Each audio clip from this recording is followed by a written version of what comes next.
Chapter 9. I decide to go to the school dance because the after party is at Alex Tafoya's house. His parents are in Mexico for a few weeks, and Lorena says his sister Jessica, who went to school with Olga, will be there. It might be completely useless. I'm not sure how well they knew each other, but I don't know what else to do. Ama lets me go to the dance, which I think might qualify as a miracle, though she tells me I better not act volada, which means flirtatious. Every time she says stuff like this, I feel ashamed, and I don't know why because I haven't done anything. I have to buy a new dress, and Ama says she'll take me to the mall. I hate shopping, but now I have no choice because I have absolutely nothing to wear. The only 3 dresses I have are literally falling apart. One has a giant hole in the armpit. Ama says it makes me look like an orphan, that I should throw it away, but I like the way it fits. She also says I can't wear jeans or any of my band t-shirts she hates so much. No Chuck Taylors either. I have to look like a proper woman. Thanks to my upcoming quinceañera, my budget is only $45. Practically nothing. The Sunday before the dance, Ama and I drive to the outlet mall in the suburbs. After driving west in snow flurries for about an hour, we finally arrive. I thought our neighborhood was bad, but if I had to live in the suburbs, I think I'd just lie down and die. I don't care that the houses are big and expensive. Everything is exactly the same, and the only restaurants I see are Chili's and Olive Garden. The first store we go to is full of white women who look at us funny when we enter, which is already a bad sign. I glance at the price tag on a ridiculous pink sweater and see that it's on sale for $99. If that's what they think a sale is, then we probably can't even afford their socks. No thanks. Let's go, I say. We walk around for half an hour, looking for a store that's affordable, and I just want to give up and bury my face in a Cinnabon, even though they always make me sick. I sit down on a bench and tell Ama that I'm not going to find anything, that she can go on without me. Come on, Ama says, yanking me by the arm. We're going to find you something. Don't be so dramatic. If not, we'll go somewhere else. I'd rather buy the worst dress here than go to another mall. Let's get this over with, I say, getting up with a new sense of determination. After trying on about 20 dresses at 5 different stores, I finally find one I want. It has a black and red checked pattern and falls right above my knee, which is the perfect length for me because anything longer makes me look stumpy. The dress is what I imagine a career woman wearing when she goes out for drinks after work. I bet no one at school will have a dress like this. I'm lucky, too, because it's a size 10 and it's on clearance. At 75% off, it costs $39.99. When I come out of the dressing room, Ama shakes her head. What? It's too tight. No, it's not. It fits perfectly. It shows your chest too much, Ama says, scrunching her face as if she's just smelled something gross. Ama hates it when women wear revealing clothing. But this dress is not sexy at all. It's not even low cut. Doesn't show any cleavage whatsoever. Every time my parents turn on the TV, there are women dressed like strippers, even the news anchors. Yet I'm supposed to be embarrassed of my boobs? I don't get it. Even the time she found out I had shaved my legs, she was hysterical. Am I expected to cover myself with cloaks and let my body be covered in dark fur? I think it looks good on me, I tell Ama. I like it, and it's the perfect price. Why do you always have to wear black? Why don't you try a different color, something nice like yellow or green? A woman comes into the dressing room with an armful of black pants. She gives me an awkward smile, as if she somehow knows this is torture for me. Yellow or green? Are you serious? Ama, that's disgusting. It's not proper, Julia. Why can't you understand that? I'm not going to buy it. So you will only buy me a dress that you like, even if I hate it? I should have known shopping with Ama would be a mistake. Yes, that's right. I can't believe this. Why do you always do this? Why can't I wear what I want? It's not like I'm wearing a pair of Daisy Dukes and a see-through tube top. Remember, you're not the boss here. Why are you always making everything so difficult? Why aren't you ever happy? I try to do something nice, and this is how you act? Dios mío. Who would have guessed I would have such an ungrateful daughter? Ama is highly skilled in the art of guilt trips. She could win a gold medal. Jesus Christ! Don't buy me anything then. I go back into the dressing room, my eyes already brimming. I try to wipe away the tears, but they keep coming and coming. I feel a sob traveling up my body and stop it before it gets past my throat. I'm so frustrated, I don't know what to do with myself. Sometimes when I feel like this, I want to break things. I want to hear things shatter. My heart beats so fast and hard that I can hardly breathe, and I wonder if anything will ever get better. Is this really the way my life is going to be? I look at myself in the mirror one last time. I can't help if my boobs are big. What am I supposed to do? Strap them down with bandages? I'm tired of people telling me how I should act and how I should look. Only a year and a half left until I leave home. Then no one will be allowed to tell me what to wear or what to do. Ever. I have to borrow one of Lorena's dresses, which isn't easy because her closet is full of glittery clothes with wacky patterns, and most of them are way too small. Lorena and I are the same height, but she's skinny enough to buy clothes from the kids section sometimes. The one I finally pick is black and stretchy. It barely fits, but it will have to work. It also has a slit up the side, which I think looks elegant. I have to borrow a pair of black flats too, because heels are for suckers, I've decided. Lorena and I go to the dance with a group of girls. No dates allowed. She tells Carlos he can't come, and Wanga has been MIA for a week, now that he ran off with some old dude from Indiana. I wonder if he'll get kicked out of school. I try to act disappointed when Lorena tells me he isn't going to join us, but she sees right through me. We meet Fatima, Maggie, and Sandra from our gym class by the entrance. They all have horrifying grammar, but they're really friendly. Besides, I shouldn't judge people for saying yous instead of you, or mines instead of mine. A lot of people at school speak like that, so I should get over it already. Lorena tells me I'm too uptight, which is why I hardly have any friends. The flashing lights and smoke machine make it hard to see. When my eyes finally adjust, I notice people dancing so close they're practically dry humping. Someone's going to come out of here pregnant. Lorena and the girls go nuts over a song I don't recognize and run to the dance floor. I decide to stay behind, and after a few minutes, I start worrying about where I should look and where to put my hands. What if I stare at someone too long? What if I look like Frankenstein with my arms hanging stiffly at my sides? What if people think I'm a loser for standing by myself? As all of these stupid thoughts run through my head, Chris comes toward me, wearing sunglasses and a Scarface t-shirt, completely oblivious to how idiotic he looks. I've known him since grade school, and he's always been an unbearable little numbskull. "You look nice, for once," he says, eyeing at my dress, but mostly my boobs. Is that supposed to be a compliment? Yeah. You need to learn how to talk to women. I turn away from Chris, but he keeps talking. You, a woman? Ha!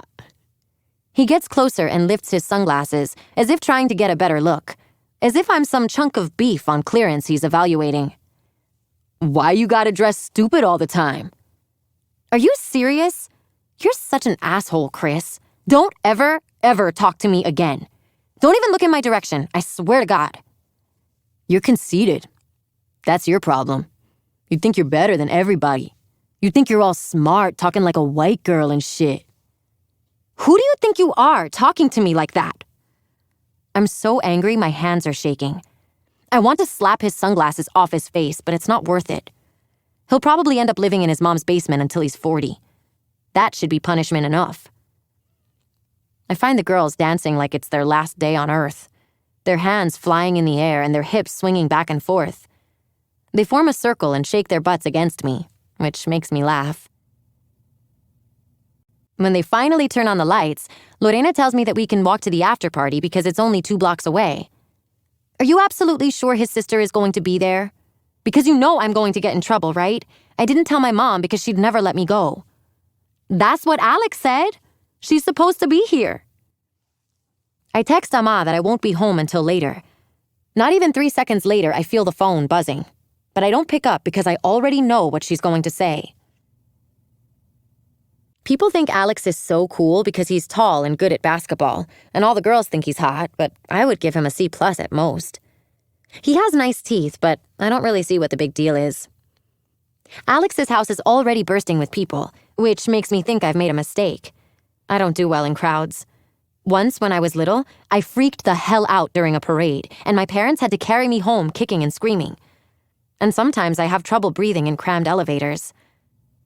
The windows are steamy from so much body heat, and everyone is clogging the doors and hallways, making it almost impossible to get through. For a second, I think I might have a panic attack, but I calm myself down. I breathe slowly and tell myself it's going to be okay. After getting past the crowd of people in the living room, we finally make our way to the drinks in the kitchen. The table is covered with all sorts of bottles, and there's a keg next to the sink. Alex and the rest of the basketball team are smoking weed near the window. He asks us if we want to smoke or if he could make us a drink, which is nice of him because he probably has no idea who I am. The girls all choose Malibu rum, but I go for the Hennessy and Coke. I'm not sure if you're supposed to mix the two, but the drink tastes okay. I finish it in 3 gulps. When I go for another cup, though, Lorena grabs my wrist and tells me to slow it down.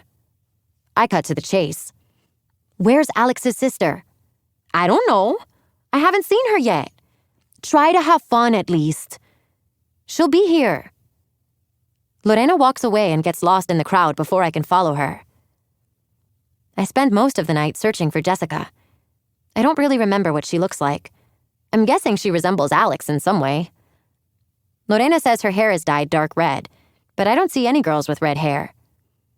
After about 3 more drinks, I start feeling a little more relaxed.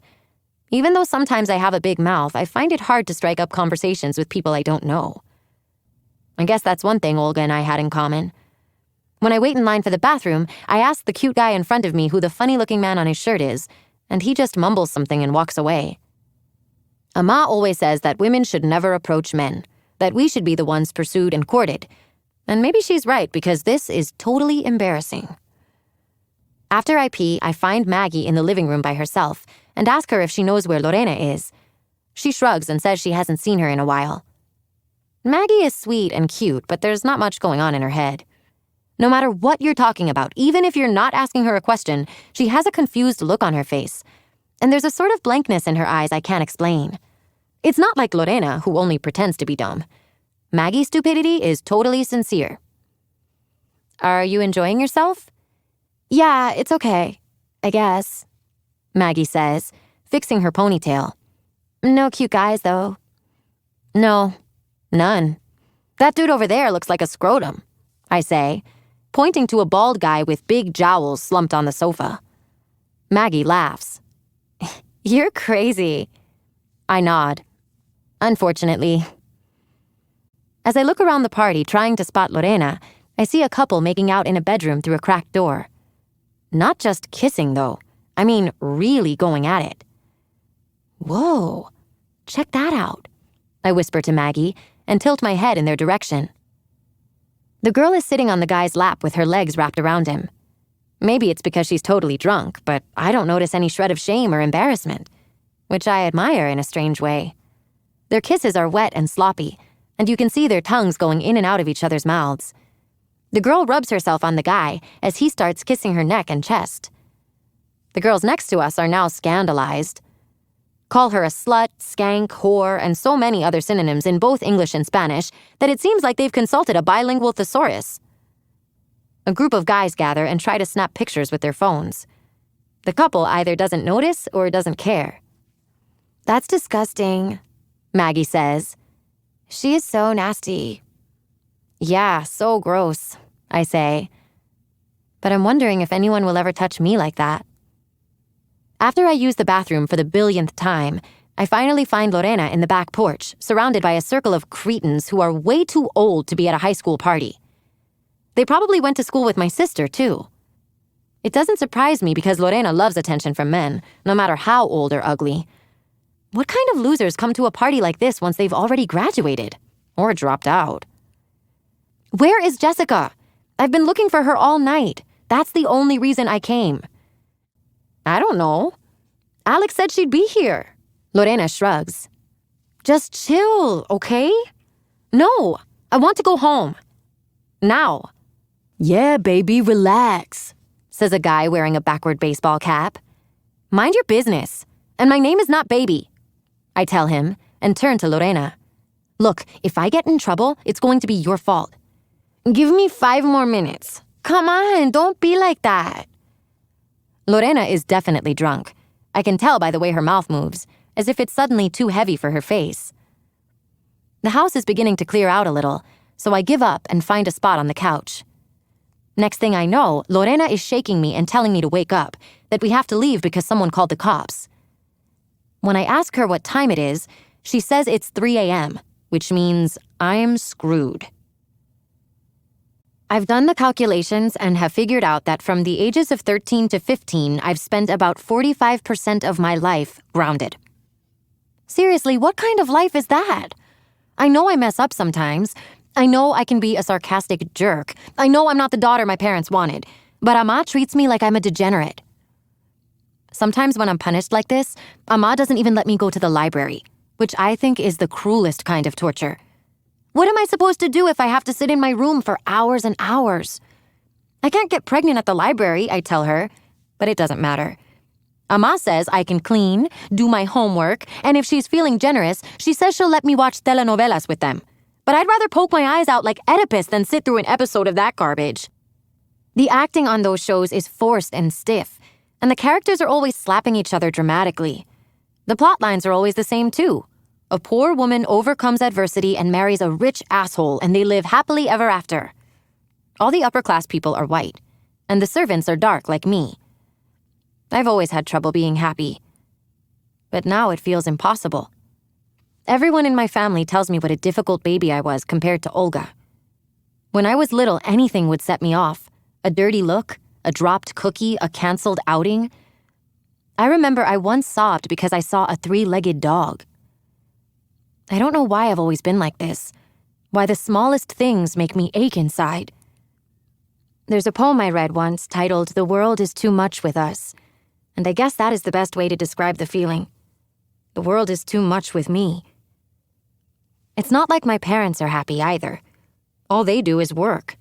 They never go out anywhere, and when they're home, they hardly even talk to each other. I don't understand why everyone just complains about who I am. What am I supposed to do? Say I'm sorry? I'm sorry I can't be normal? I'm sorry I'm such a bad daughter? I'm sorry I hate the life that I have to live? There are times I feel completely alone, like no one in the world can possibly understand me. Sometimes Ama stares at me like I'm some sort of mutant that slithered out of her body. Lorena listens, which I appreciate, but she doesn't really get it. She's practically a science genius, but she doesn't care about literature or art. I don't think anyone likes what I like. Sometimes I feel so lonely and hopeless that I don't know what to do. Usually I just bottle up all of my feelings and wait until my parents go to sleep so I can cry, which I know is totally pathetic. If I can't wait, I do it in the shower. It builds and builds all day, tightening my throat and chest, and sometimes I feel it in my face. When I finally let it out, it cascades out of me. On top of everything, I haven't been able to sleep. Even if I'm completely exhausted, even if my body is screaming and begging that it needs to rest, some nights I just stare at my ceiling for hours and hours.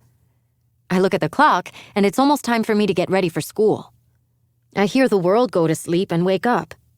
The slowing of traffic, birds chirping, cars starting, my parents making coffee. I've tried everything, too. Counting sheep, counting kittens, drinking hot milk, listening to relaxing music, but nothing helps. The times I do sleep, I have nightmares about people trying to murder me in an upside-down house, or something equally weird. At least I haven't had any more dreams about Olga. In the mornings, I'm a shred of a person. There are days I feel like I'm being held together by string. Other times I feel entirely unstitched or unhinged. I can barely keep my head up, let alone get good grades so I can get the hell out of here and go to college. I have only 1.5 years left, but it feels eternal. It feels infernal. Today, my honors English class, the only class I enjoy, feels like a never-ending burden. Mr. Ingman is going over Huckleberry Finn, which I've already read 3 times, but I can't pay attention. I look out the window at 2 squirrels chasing each other in a tree, and think about our upcoming field trip to Warren Dunes. Sometimes nature makes me feel better, more human, like I'm connected to everything and everyone. Other times I want to lie under a tree and dissolve into the earth forever. Mr. Ingman asks the class about the symbolism of the Mississippi River, and though I know it inside and out, and no one else wants to answer, I don't even bother raising my hand, because I'm afraid that if I open my mouth, I'll start crying like a loser and won't be able to stop. After class, Mr. Ingman calls me over to his desk. "Is everything okay, Julia?" I nod. "Are you sure?" He crosses his arms. Ever since I told him my sister died, he looks as if he's trying to stare into my soul or something. "I'm fine," I mumble. "Please don't cry. Please don't cry. Please don't cry." "You don't seem fine. You look really upset." "I know you love Huck Finn because we've talked about it many times," he says. Sometimes I stay after school to talk to Mr. Ingman about books and college. He even lets me borrow some from his personal collection and gives me a list of schools he thinks I should apply to, which is why he's my favorite teacher. "You haven't said anything sarcastic in a few weeks now, which is what's worried me the most, to be perfectly honest." Mr. Ingman's smile is nice. I bet he was hot 20 years ago. I just wish he wouldn't wear so many dad sweaters. I guess you're right. I try to laugh politely, but the laugh doesn't come out. It's just that I'm on my period, and it feels like someone is stabbing me in the uterus. I grimace and make a stabbing motion with my hand. A few years ago, I learned you can get away with nearly anything if you mention menstruation to your male teachers. Mr. Ingman looks uncomfortable, but it's clear he's not going to let me go. "Is something happening at home? How's your family doing since, your sister and everything?" "We're okay, I guess. It comes in waves for me. Lots of waves. Big, big waves. And I guess I have this feeling, that I'm missing something. That there's something I should know, but I can't figure it out." My voice cracks. "Like what?" I'm not about to tell Mr. Ingman about the underwear and hotel key, so I just shrug and say, "I don't really know. Something's just off." "I'm sorry. It must be so hard." He crosses his arms and looks down. "It's impossible. And sometimes I think it's my fault. Like, what if I would have done something differently that day? Would she still be alive?" "You can't think of it that way." "Why not?" "Because it's not your fault. You didn't want your sister to die. Things like this just happen in life. Shit's fucked up sometimes." Mr. Ingman looks embarrassed for swearing, but doesn't apologize. "My mother died when I was 10. Heart attack. Just collapsed at work one day. I had been awful to her that morning. I threw a tantrum about my lunch and told her I hated her, and then she died. Just like that." "Whoa. I'm sorry." I'm stunned. I don't know why, but I always assumed that Mr. Ingman had an easy life. I imagined him growing up with a treehouse or some shit. Does it go away? That feeling? It gets easier. But I still think about her every day. Mr. Ingman sighs and looks out the window. I get a whiff of his aftershave. Something about that smell, the smell of man, is comforting. When I get home, Appa is on the couch, soaking his feet in his tub. Because he works all day packaging candy, he always has problems with his body. Cuts, back pains, glue burns, and swollen legs, just to name a few. Some days he works 12 hours and comes back home looking like someone beat him with a bat. A few times a week, they force him to work the night shift, too. Appa doesn't say much, but he always tells me, "Don't work like a donkey like me. Be a secretary and work in a nice office with air conditioning." I never tell him I'd rather clean toilets than be some man's assistant. Fetching coffee and being bossed around by a jerk in a suit? No thanks. Once, I told Appa that I wanted to be a writer. but all he said was that I had to make enough money so I didn't have to live in an apartment full of roaches. I never brought it up again.